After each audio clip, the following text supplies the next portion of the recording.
2025年9月19日星期五，居港府正庙举行的乌兰巴那庆典热闹登场，吸引了大批民众前来参加。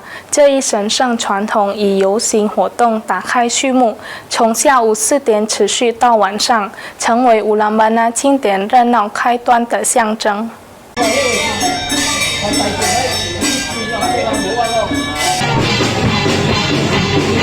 2025年9月19日星期五，居港府正庙举行了盛大的乌兰巴那庆典，现场人潮涌动，民众热情参与。这项传统不仅是一场庄严神事的宗教仪式，也成为了广大华人及社会大众热切期盼的文化盛事。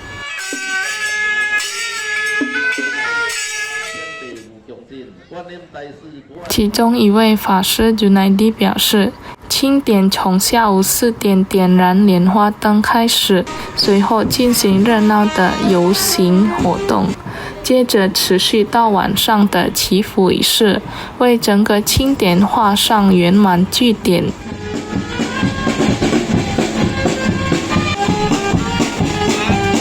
游行是乌兰巴那庆典的重要环节之一。信众们抬头从观音庙出发，神灵神像一路送往府正庙，整个队伍沿途受到居民的热烈欢迎，使得节日气氛更加喜庆。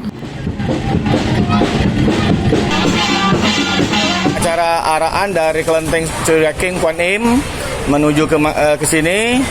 Setelah itu kita baru acara sembahyang bersama.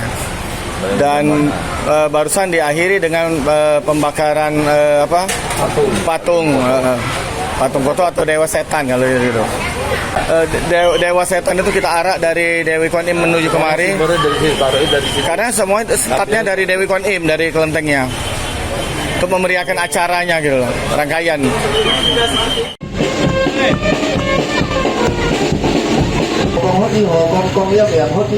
多位法师也表达愿望，希望通过1个月的乌兰巴那庆典，能让无辜孤魂得到安宁，不再扰乱人间，尤其是同修们的能够平安吉祥。Muhammad Aidil Pal TV